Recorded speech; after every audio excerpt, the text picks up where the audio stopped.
Hello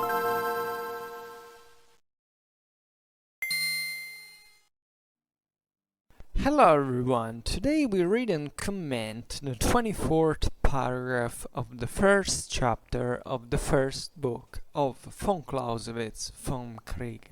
The title being War is a mere continuation of policy by other means. The text follows. We see, therefore, that war is not merely a political act, but also a real political instrument, a continuation of political commerce, a carrying out of the same by other means. All beyond this which is strictly peculiar to war relates merely to the peculiar nature of the means which it uses.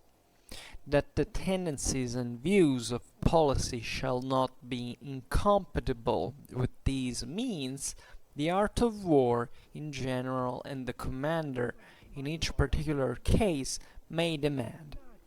And this claim is truly not a trifling one. But however powerfully this may react on political views in particular cases, still it must always be regarded as only a modification of them.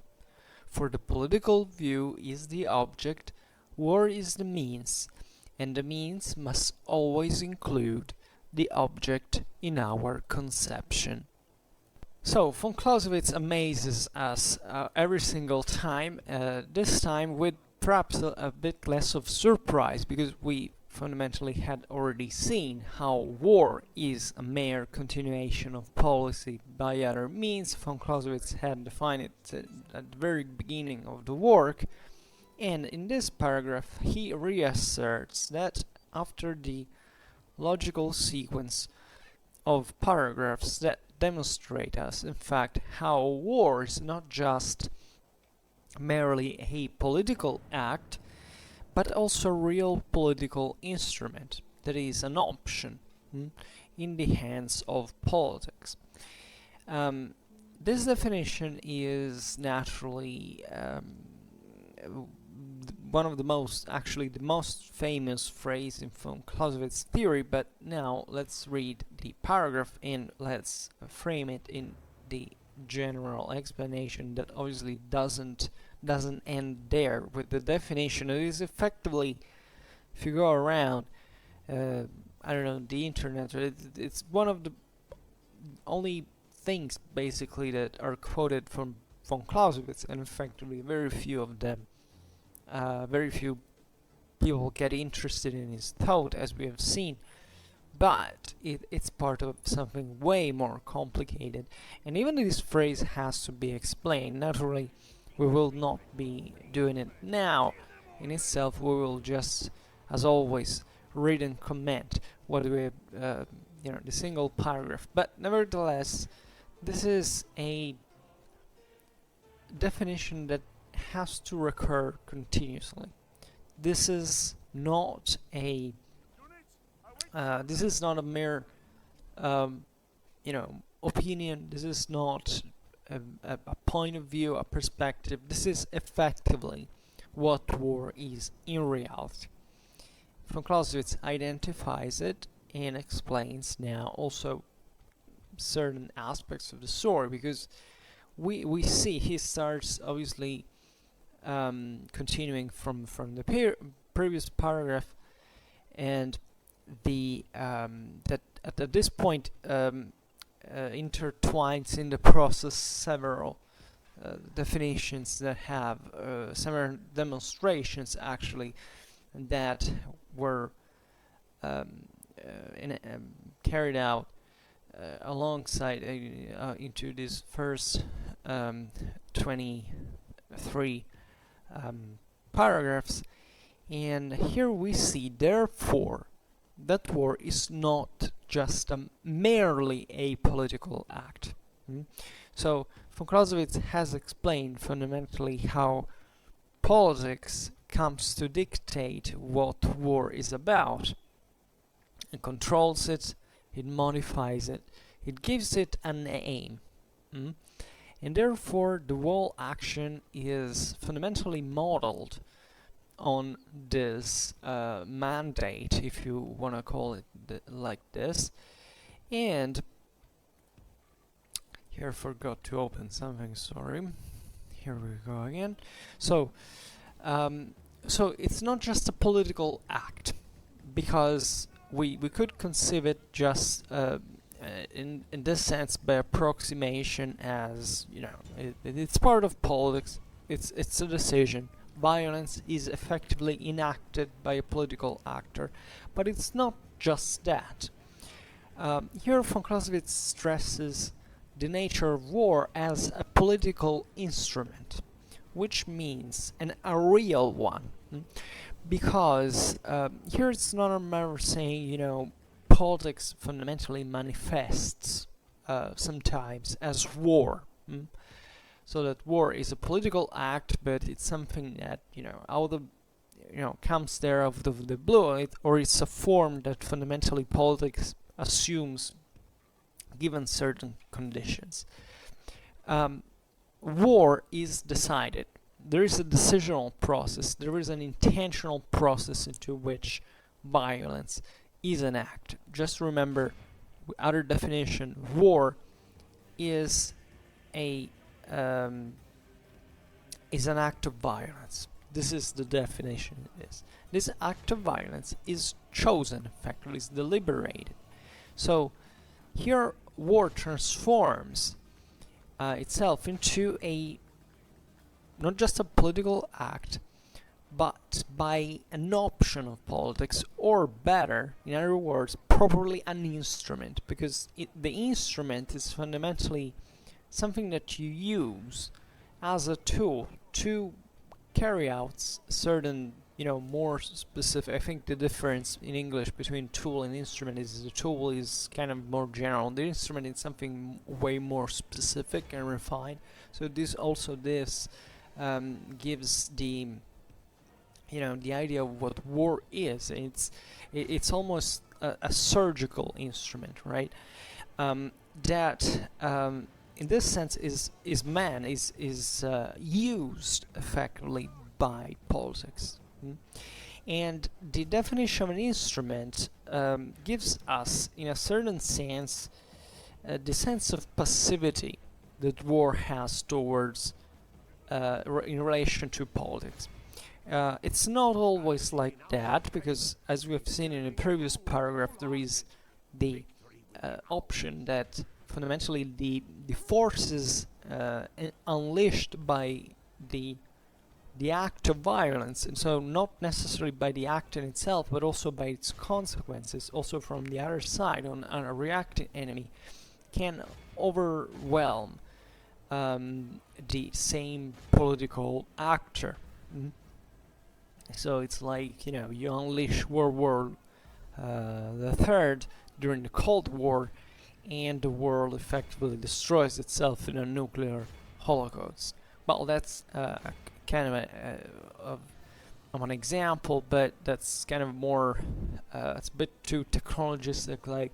But like in any war, there are, you know, there is someone who attacks, and it may be, well, that he's defeated effectively, that the war that was started by this person, by this actor effectively attacking, will end with his defeat and annihilation.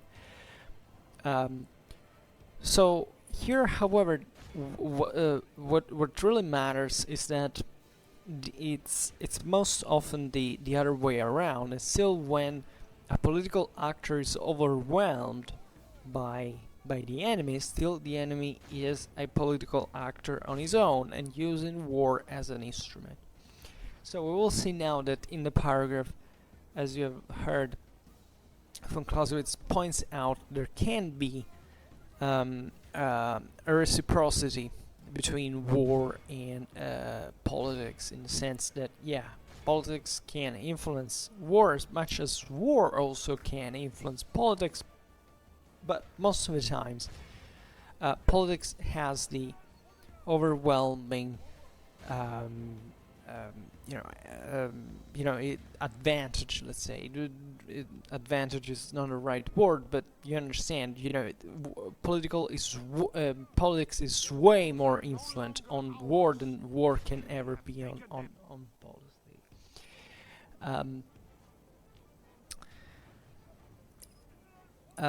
Here, there's this other beautiful definition of war as a continuation of political commerce. The term commerce here is particularly interesting because it gives you the metaphorical idea of what politics is effectively doing. Commerce is something that fundamentally has a strong, just like the market in itself, a strong human character, right? So the commerce is not really based on mathematical mathematical equations for which the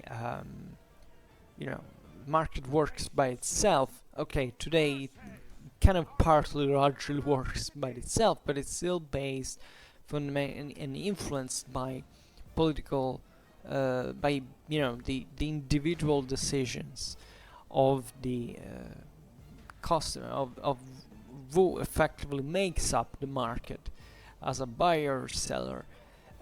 So here politics is characterized in von Clausewitz's definition through a bargaining. The same one that happens in fact in the market, in commerce. So it's something extremely complex that takes by itself into consideration a limited, if you want, amount of information that is based on needs that are can be very subjective but partly also objective, and that therefore work in ways that are not always fully rational. You can say with politics, there is always kind of a reason why people participate politically and have their say and behave in a certain way they do. Every single act that we do is in fact going to have a political impact in one way or another. Even with kind of chewing gum brand you choose has a political impact at the end of the day. But if you look at politics from the above, you realize that there is a component of a strong component of pragmatism most of the times, but at the same time it's also an extremely delicate and partly unforeseeable, let's say unpredictable affair, for which naturally the same political actor has always to stay open to the various options that can emerge, or looking at others that can fade away, and therefore it's like a craft. It's like an art, in fact, and this has in part to do with the same concept of the art of war. We're not talking about a science. We're not talking about something that can be controlled easily and with knowing every single detail of it as your pockets. You fundamentally float in this unknown that obliges you to make certain choices that are based on definitely certain, hopefully at least pragmatic reasons, sometimes even empirical ones in terms of how you have to decide to act, but they can vary and they're unexpectedly changing, and this change goes on continuously. So war in this sense becomes a continuation of this process. You basically can oblige someone in this commerce by to to, to buy your products by threatening him through violence. That's what deterrence works like, and this is also how war effectively can start. Say I want that. You don't want to give it to me. I'm going to take and take it. Um, I mean, I don't know what it just said, but I mean, you go there and take it with force. So this is also how the commerce works, because eventually what you seize, if you succeed, will influence the market around, what other actors think about you, and if they want to buy or sell to you, buy from or sell to you, and all this system fundamentally has always, as we have seen, a principle of reciprocity. You don't act in an isolated world. You can't think that the choices of your policies or your country as a whole remain within your country, or that this is something that effectively can be controlled, because there is always someone that directly or indirectly is influencing your business, and you have to deal with that effectively. And a realistic political conduct is always extremely sensitive to such sensible to such dynamics, because otherwise basically you become a monolith and you become easily aggressible. You lack your open-mindedness. You get a tunnel vision. You don't know what to do, and you get eaten alive out there. And so war is just one instrument, one continuation of this political commerce, right? A carrying out of the same by other means, just to stick to the Clausewitzian definition. Then von Clausewitz goes on and says, all beyond this, which is strictly peculiar to war, relates merely to the peculiar nature of the means which it uses. Now, this is important to understand what we talk about when we define things like, the military, etc., and when we talk about the same art of war, and more generally of military history, and the proper domain of war. War does have a domain on its own. Politics and war, as we've seen, are always in contact with each other, influencing with each other, but still war has a field where it operates with its own rules, if you want, with its own means, better, as we'll see, that are definitely an extension of the political ones, but still function in a different reason. Now, von Clausewitz presents us with this idea because he has to explain now what we were saying before, that is, that war in itself can influence policy, and we've seen it also in the previous paragraph when von Clausewitz says that that politics always have to modulate in itself on what is when thinking of using the violence, on on what the means of violence are, and if that can be carried out, and how, and there are definitely it has to adapt itself according to its own means, but not just with war, but with basically everything you can even imagine to be wanted. I don't know, to you can imagine to conquer the world, but you don't necessarily have the means to in order to achieve it. So politics has always to be aware of what the military option entails and how this is going to be carried out, and ultimately also, you know, having this ability of seeing it through, and you know, saying, you know, will I achieve what I want with this military action? Can I have effectively? It's like using an instrument, and this is why the Clausewitzian metaphor is so useful, because it's like using, you know, a tool in order to achieve something that you can't do otherwise. So you know how to use the instrument, you know how this has which kind of effect it has on the, you know, wherever it's applied. This instrument has a cost.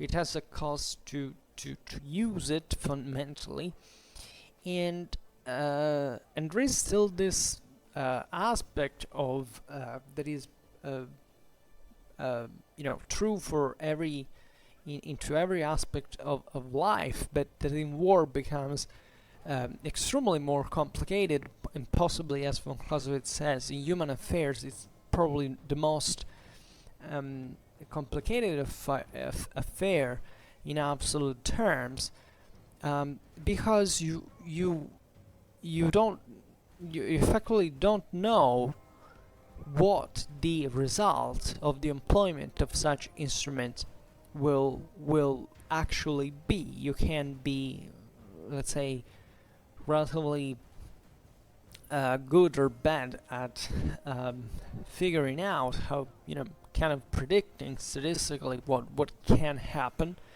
but still you will never know fully what will happen in the end after you've decided even just to use this instrument and enacted violence. And especially you don't really you know, war is the field of human activities where the outcome is more different from the expected than in any other human activity, in fact. So this is particularly meaningful, as it, you know, already politics by itself is fundamentally something pretty messed up by itself. War is even worse in this sense. And what von Clausewitz here is reminding us is that you still need to use an instrument the way you're supposed to. You can't pretend that instruments are used just as passive, you know, tools that will do the work by themselves. You also have to know how to employ them, and therefore politics cannot detach itself from war in terms of the military instrument, and has always to keep it fit, know how to use it, and to be able to look at its possible employment and figuring out what the best solution for it basically is.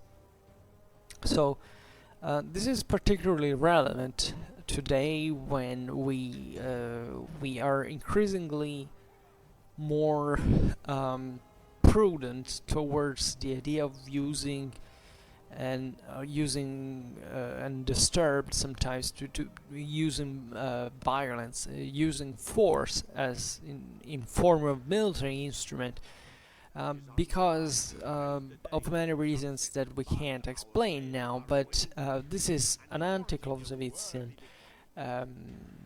attitude that basically refuses the military instrument and violence in itself as if they were intrinsically good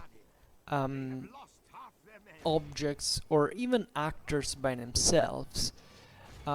War is an instrument, and if you understand that it is an instrument, you realize that not only that's not really what that's not really something negative or nor positive in itself, but that what the outcome of war is depends solely on you as a political actor. So if you screw up things badly because you have a poor military that you have not kept in shape, that is not able to make correct strategical assessments, that has no vision, you have underfunded, you can't pretend that effectively you will achieve something with it, and sometimes that's your only option. So even those who claim to be, let's not use violence by default. Well, there are people who are making a consistently ideological statement that doesn't take into consideration the reality of what it is. You don't use instruments. It's as if you went to the dentist and you say, I have to take off this tooth because it has the how you say it in English? Sorry, this damn vocabulary. You have a cavity. You have a dental decay, a tooth decay, but I cannot use this this instrument because it hurts me, and that's something so terrible, and you hurt the person. Well, sometimes if that person, guess what? That person doesn't take the tooth off. There are gonna be much worse problems for the person that just feeling the pain for that instrument to operate, or even the wound that you have to make and the blood you have to spill in order to take that, to remove that tooth. It's an idiotic mindset that unfortunately we're falling back consistently and always increasingly more frequently in our life, as if emotions were only the only thing that mattered, while it should be effectively reason the only thing that matters. And even at this level of the employment of force in order to solve problems, the point is that it may happen that the use of force is effectively the most convenient, not because of just how many enemies you can strike at once. Let's say it's more convenient because of that, because it doesn't stop to that. It doesn't stop to just the military domain. It reaches a broader dimension, and effectively is continuously intertwined with politics. So even the military instrument has to be used in a way that always bears in mind what happens beyond the strictly military dimension. You can't say, I can't use war because people die in this action, because there are people who may die if you do not intervene, and it doesn't make a freaking sense to put this kind of blinker in front of your eyes and pretending that violence has in itself a negative value, while the only thing that effectively can have a positive negative value are your own actions by themselves. War is just an instrument, so you decide what to do and you don't complain on it. And if you look at this from a scientific perspective, perhaps it can be more helpful, because as we have just said, the military art excludes any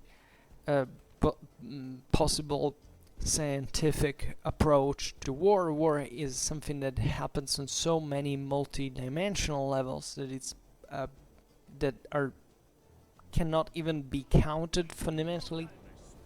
So you can't take the whole thing into consideration. But to make it more, to narrow it down to what is effectively the rationality of an action is something that should come out of a mathematical calculation.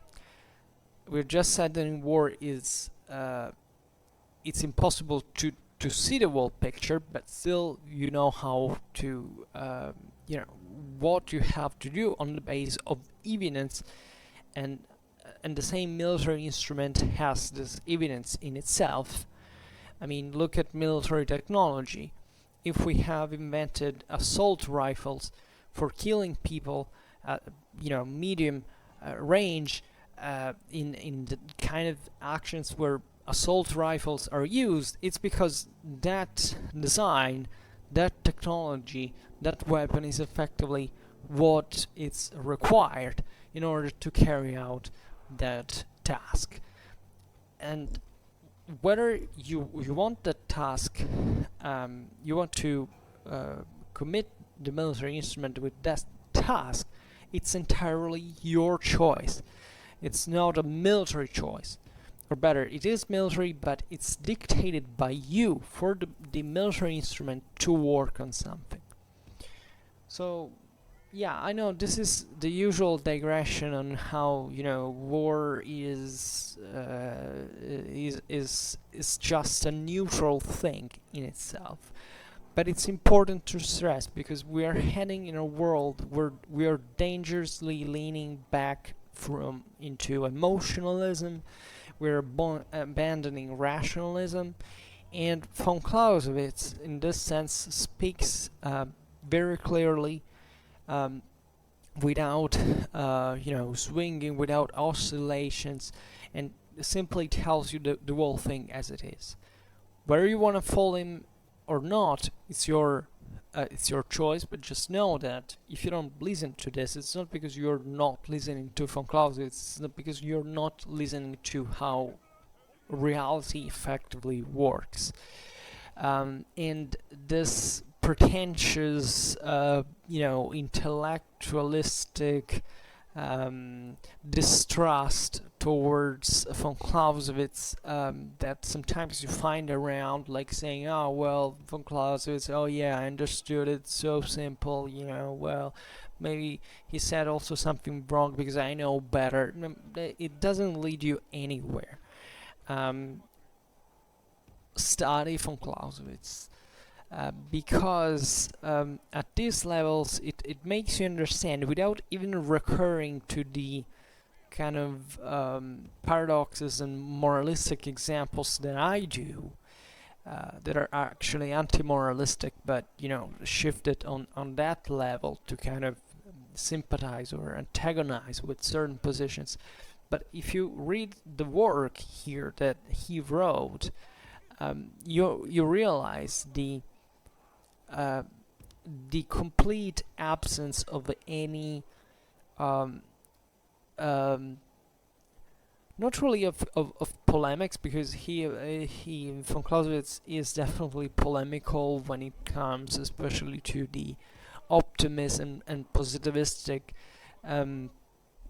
attitude towards the science of war that, as we've just said, does not exist, that pretends that war can be scoped. So this kind of very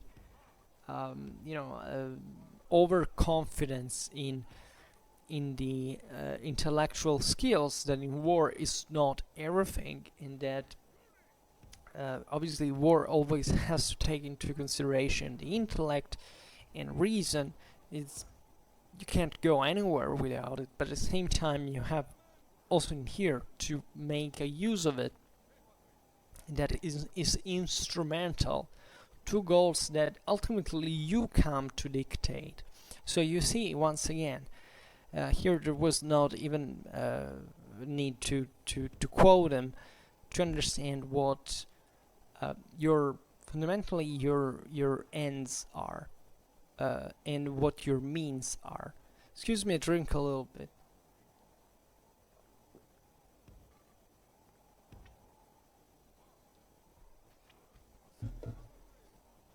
I don't know where my phrase made sense, but while I was drinking, I was saying, what the hell what did I just say? I don't know how we sound, but I hope to, also by repeating sometimes myself, because effectively when we talk about von Clausewitz, there are certain things you have to repeat, because and then he goes on, he always goes on and progresses, but always assuming what he has said before, that you remember what he has explained before and demonstrated before, so that you don't find yourself clueless if you start reading the Vom Krige at one point because you don't remember what was said in the first paragraph. Well, this is a kind of work that requires you to bear in mind basically everything that has said. Of course, you can't remember literally every single phrase, but still, these key concepts that the same paragraph expresses so directly are necessary for the read of the Vom Krige at every level.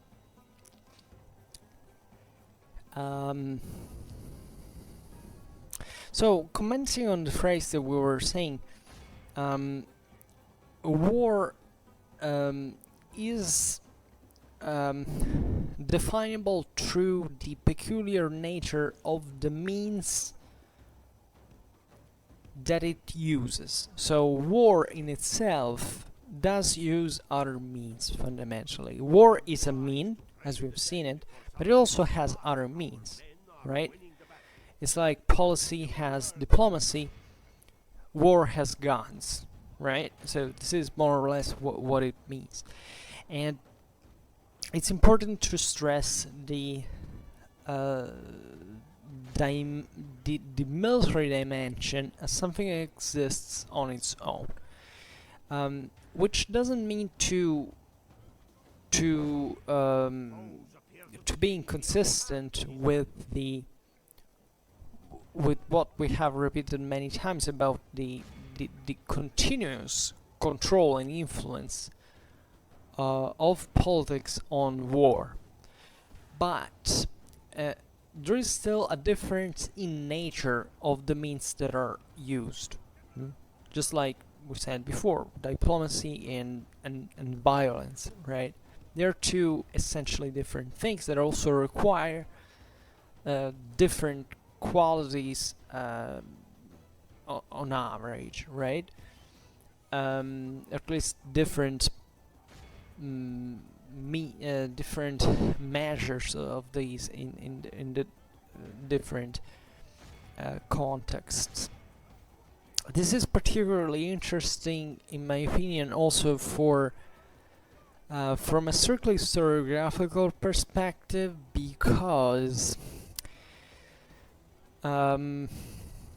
military studies today, I believe, are relatively stagnating.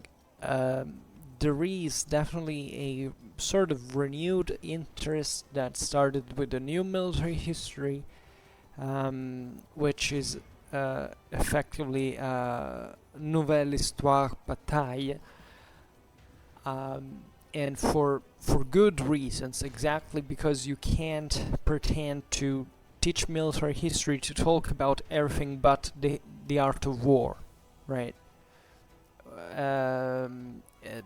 But in fact, this is instead what frequently happens, that war is studied just as a concept or an idea or something that even in the Clausewitzian terms you have to use in almost a managerial context that is broadly philosophical and doesn't get to the real point. But what is often forgotten is that and that von Clausewitz will explain with extreme clarity pretty soon, is that you can't understand a good nothing about politics and war if you don't study military history. Von Clausewitz attributes an enormous importance to military history. He basically says that in every field of human study, there is no other field as military history in which the experience of the past history is so important for the theory of war. So what I'm disconcerted in fact about is the lack of a strategical culture, also of tactical culture, of course, and generally speaking this absence in the understanding even of the difference that exists between military history and history of the military art. Because at this point you can define in the common mindset that military history is, that you're even if people don't actually know it, that being an expert on the history of military art simply means to know, to have read something about war, right?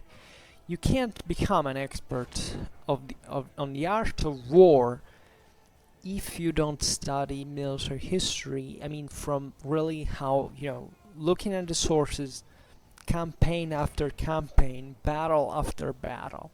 Because without that, it's as if talking about nothing. Von Clausewitz as, or better, talking about nothing in terms of strictly of military art.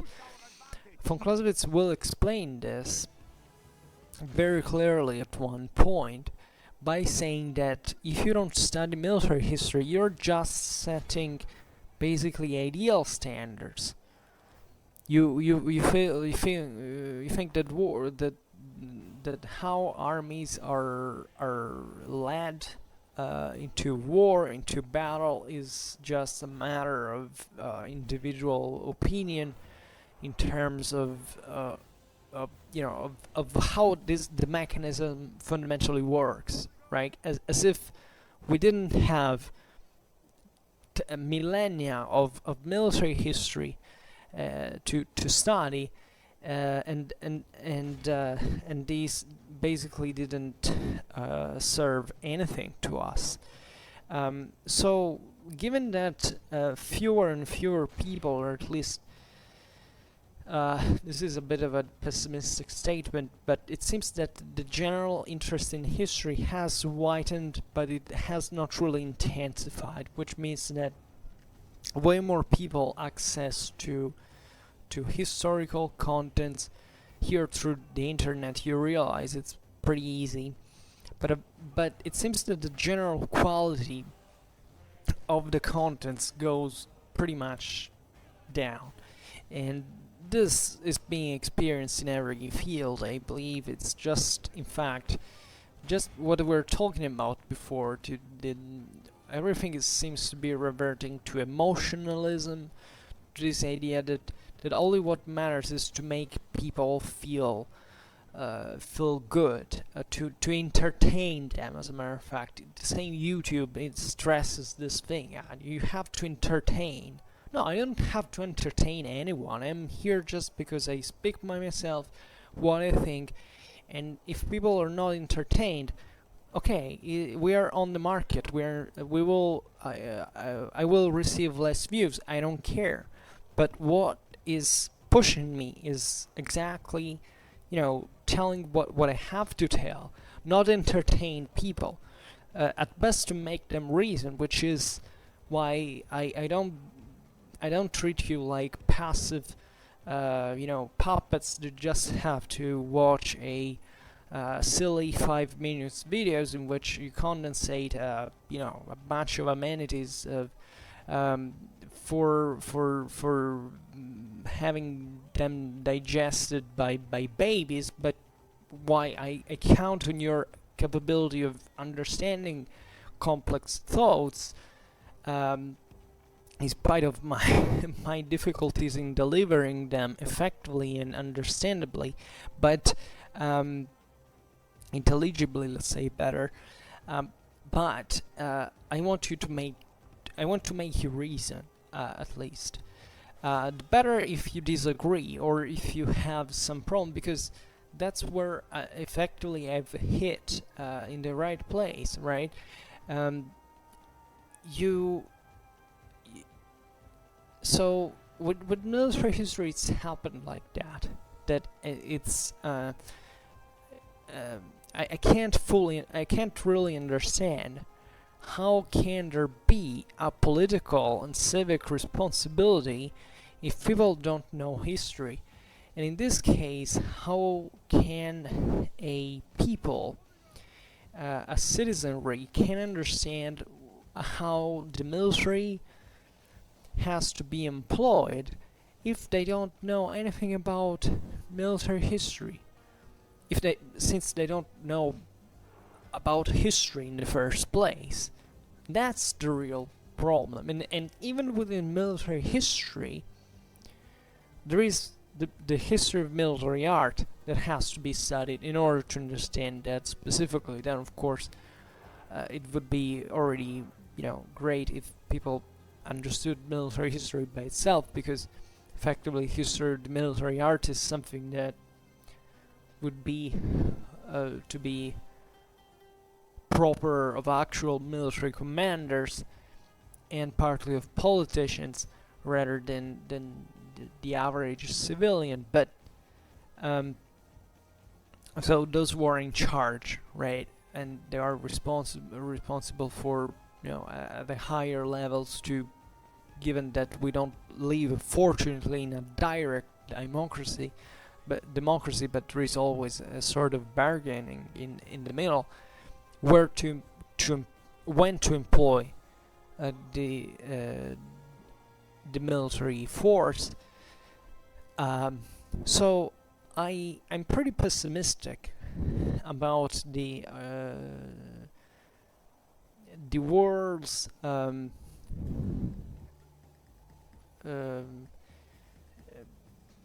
you know, realization of this problem. It's difficult actually not to really understand it in itself, because I believe that any sensible person with a bit of mind can study a book like the Vom Krige, and understanding what it basically means. The problem is that if you don't even realize, if you live in the world without even knowing that there are such topics that have this relevance in our society, in our politics, well, how can you pose yourself even the problem? And that's why you find so many people around that when they talk about politics or talk about war or history, or three things blended together, as it's actually always the case, you know, they just reason like in black and white, and nothing else, and we don't know on the base exactly of what. And I don't mean it now to kind of soften the difference. Obviously, there has to be even a certain ability of looking in black and white colors, reality, because the point is that there is only one choice that is the best one. Now, the problem is that nobody can arrive really to understand. It can never be fully black or white. There is always something, a gray area in the middle, but there is still a tendency that should make you head towards the right decision. And you realize that many times in history this this ability is being effectively lost in some measure. I mean, it's been very difficult to render to at least especially at the popular level, to make people understand effectively what was the right choice, or at least the most convenient one, on the basis of actual evidence, because policy is effectively going in very different directions today. It seems like that, you know, what you have to follow is just an absolute, an abstract. And as von Clausewitz has demonstrated in previous paragraphs, you can't treat war as an absolute, as an abstract. That's not reality, nor in politics, nor in war.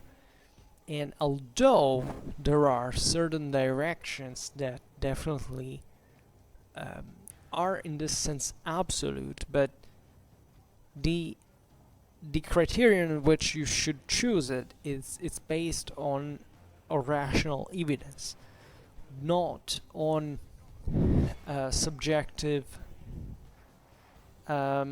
standards that are set ultimately without standards, because that's unfortunately what the problem is that every opinion is subjective, but let's say standards at least shouldn't be. And effectively many people live without objective standards. They're just flexible because they are moral relativistic, and that's when you can basically, you know, bitterly criticize your enemy, but when you for something, but when you do the same mistake, or you do something even worse, fundamentally you try just to excuse yourself, or to, you know, picture yourself into some kind of heroic fashion.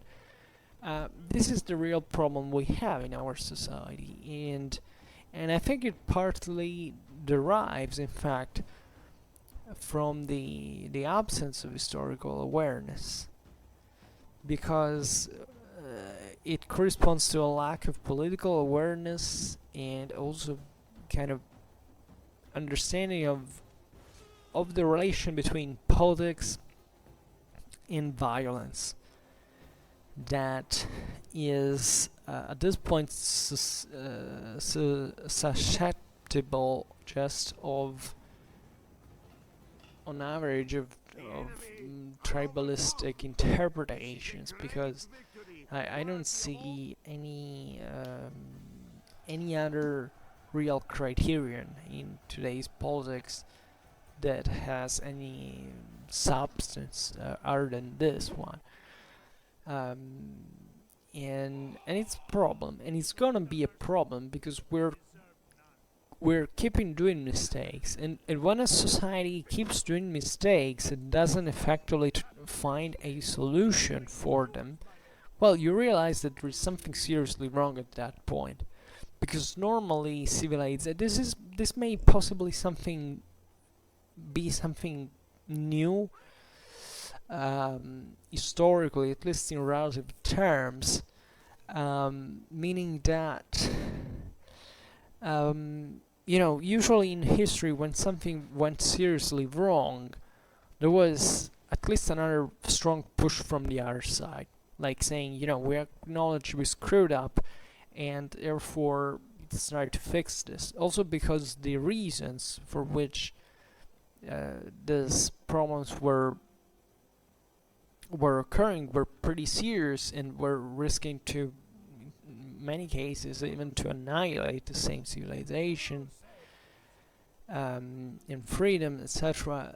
Today, fortunately, it is true, we have way less problems, but at the same time, this lack of pressure has made us incredibly vulnerable to even kind of smaller problems that can, at this point, however, by meeting a very low resistance, make enormous damages.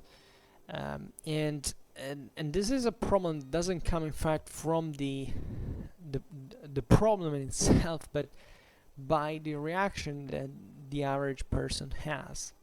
That's why history, by the way, never, it can always go in reverse in some ways. It's not meant to be a progressive and magnificent,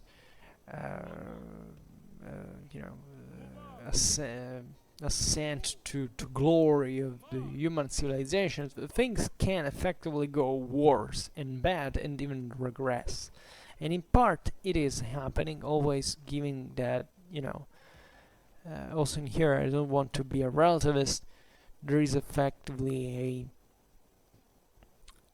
a sensible bettering of our living conditions and all, and etc. In spite of what several people believe, but at the same time, we're lowering the guard, and this is equally upsetting because we may regret, we may be regretting this in a very short time. And part of the problems, I think, that we are basically calling on ourselves are already under our eyes, I believe, in general, actually. But this is another digression, which probably you're not interested in. Here, then von Clausewitz goes on and says that the tendencies and views of policy shall not be incompatible with these means. The art of war in general and the commander in each particular case may demand. So here it's effectively when von Clausewitz speaks of the influence of war on politics, and in this sense he speaks about the art of war proper, that is entailing in part this bargaining between, in fact, the commander, as we've seen, or whoever is in charge of the military affairs, of leads them effectively, and policy. This makes a huge chapter of military history because it's deeply intertwined with politics and the art of war in itself, so that the commanders have, if you want, not just a military task, military duty, but also a political one, and they're always restrained in their action by politics. And there are countless examples of this, because it happens really every time. So you can spot it in every war how this effectively worked. But here von Clausewitz is saying fundamentally that if the commander of an army says back home to the politicians, look, that here things are going, say, seriously bad, seriously wrong, and I need help. Well, this is a moment in which policies should say, okay, well, I will help you. I will send more reinforcements, I will send more men, material, supplies, and so armaments, and so on. This is just a banal example. So in this sense, the domain of war, so in other words, the peculiar nature of the means which war uses, how von Clausewitz puts it, can definitely influence the use of war as a political instrument in itself, and that is, in other words, can influence policy in the way it is used. Because in this sense, the instrument is not merely passive. It is passive when you look at how politics is influent on it, but it still has that space in itself that naturally asks the who is employing the instrument to say, okay, use me better, basically, and and this is particularly important. In fact, Von Clausewitz says, and this claim is truly not a trifling one. It's definitely not, because it's also in here. It's a commerce, if you want, and it's a political commerce, not just a military one, because the commander asking for more troops is not just asking for a military instrument, he's also asking for the political means, the social means that are required for those troops to be fielded. And that's why also, in fact, military commanders are also kind of political figures in many ways, and by large degree also. And you can see this basically in every aspects in history. I mean, there are kind of very famous examples, and I think I don't even need to name them. If you think about how Caesar was effectively not a military man, but actually a politician lent to war, and you can't understand the Gallic Wars if you don't understand Roman politics of the time, because the Gallic Wars were fought exclusively, I mean, not exclusively, but chiefly in this sense, for the political needs of Caesar at that time, to carve its own space and power into Roman policy. The same goes for Napoleon. Think about how important the campaign of Italy was. The first campaign of Italy was for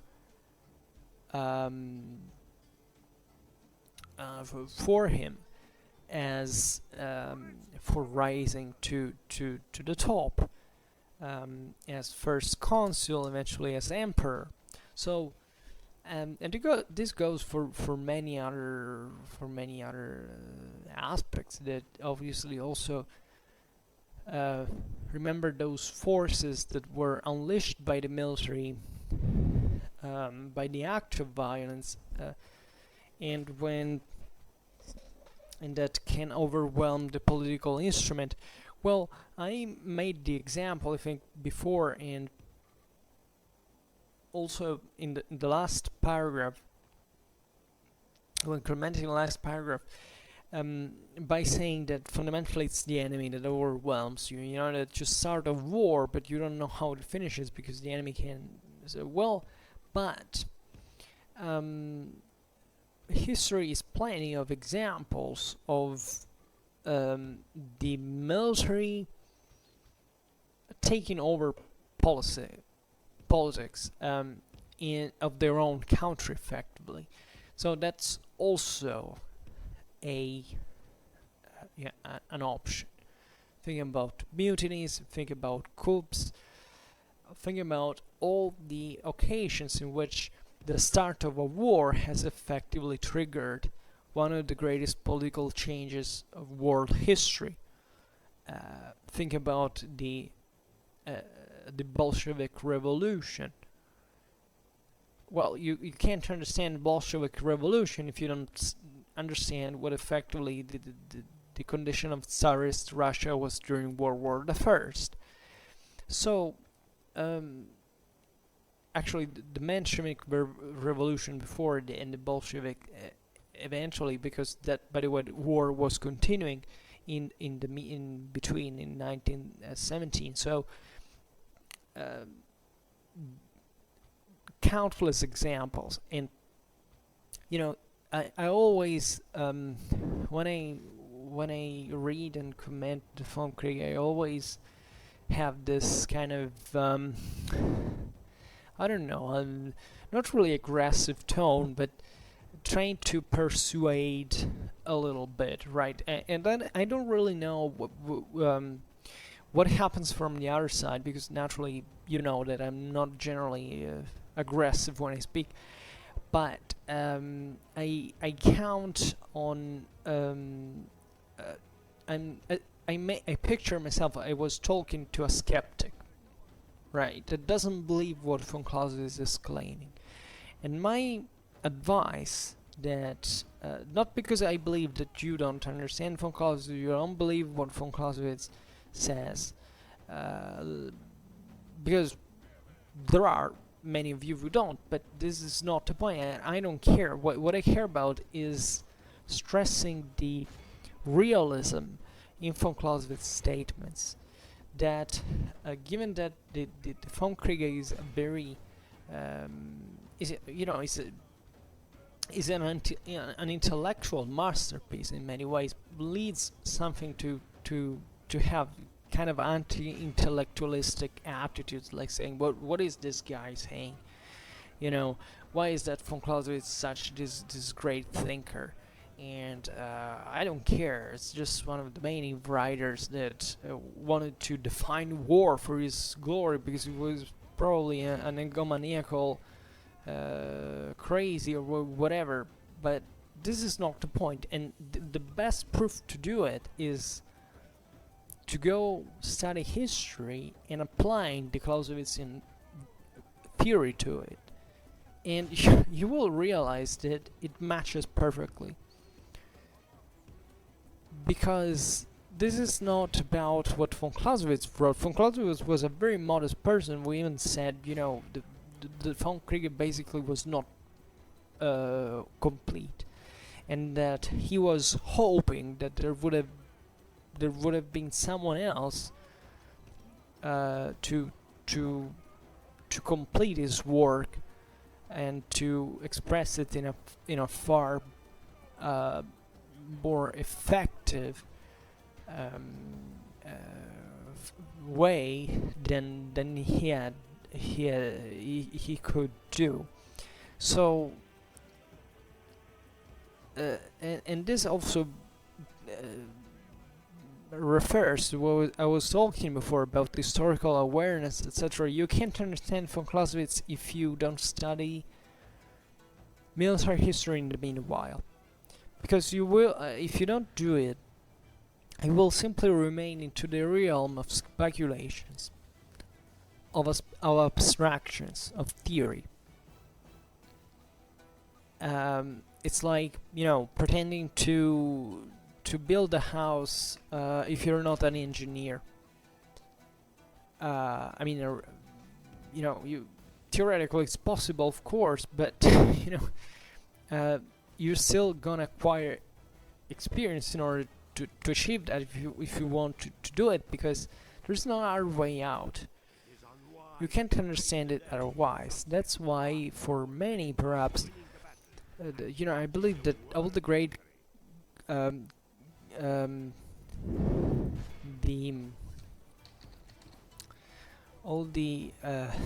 greater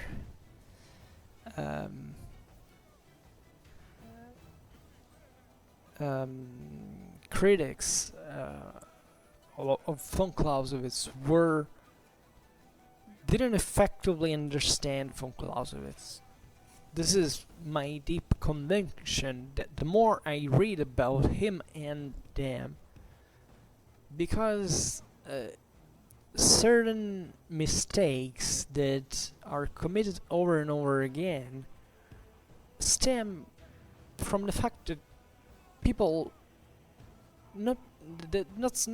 they read actually von Clausewitz and they understood it and said I disagreed, but they didn't actually read him at all.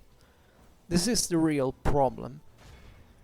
While it would be so great just to do it, and in the meanwhile to study military history, because it is say approaching step by step to the same Clausewitzian mind. Obviously, aside from certain military men, none of us can be what von Clausewitz has been like, especially in those times, like entering the Prussian army at 12 during the war First Coalition against the revolutionary France, and fighting literally throughout the whole Napoleonic Wars, and to remain an officer, general, chief of etc.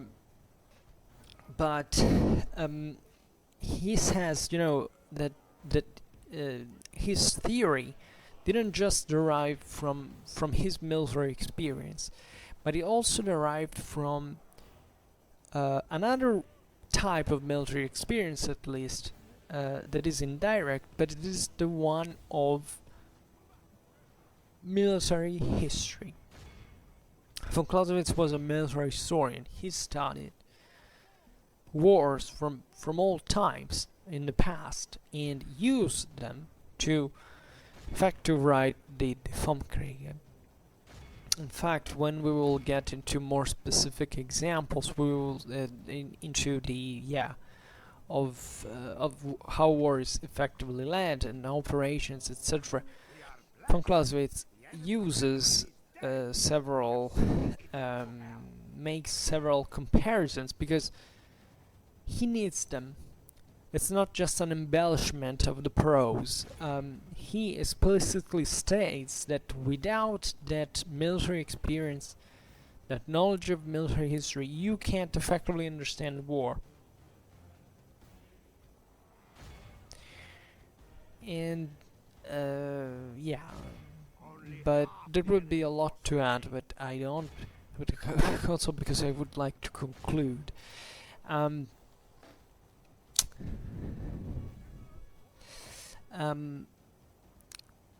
But so, as we've seen now, just right now, war can influence politics in turn. But von Clausewitz goes on, says, however powerfully this may react on political views in particular cases, still it must always be regarded as only a modification of them.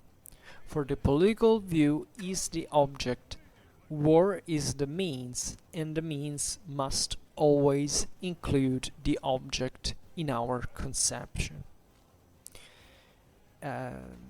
Brilliant. And the meaning being that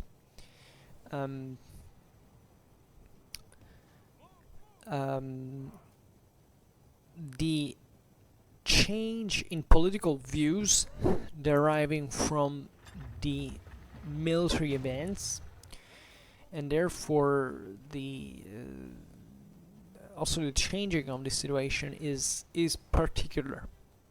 It doesn't happen all the time. It's still minority, if you want.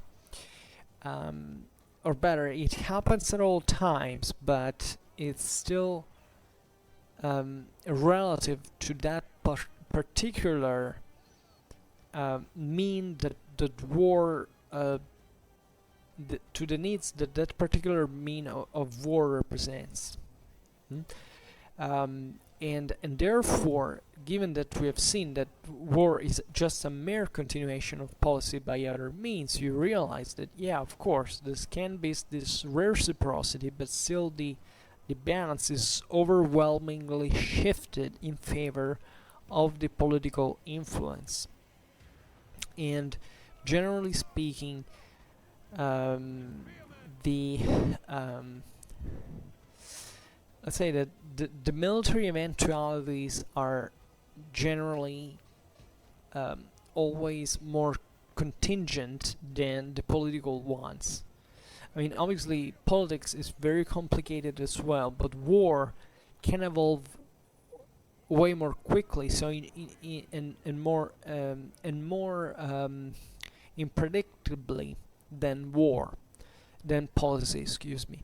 So, in other words, policy is also generally more consistent with itself as a broader mandate to the military instrument. That military instrument can, I don't know, say I need more troops to control that sector, etc. But it doesn't. It rarely comes to change the political view in a radical way. Rarely, at least. Also, if you want to check this out, just look at it in real history. I mean, political directions change way less frequently than military directions, right? And are also relatively easier to formulate. Then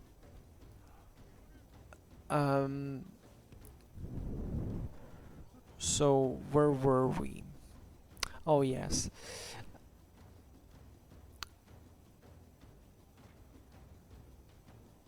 Okay. And in fact here Von Krige says it. So this kind of particular cases, this influences of the military instrument on the political views still must actually always must be regarded as just a mere modification of them. In other words, war doesn't come to dictate the political views. It can just modify them. For the political view is the object. War is the means, and the means must always include the object in our conception. In other words, the object is more important than the means. And since here we're talking about real policy, real war, and real history,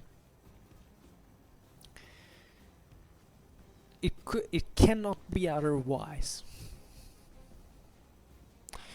Because otherwise we would have been talking about a real dimension at this point.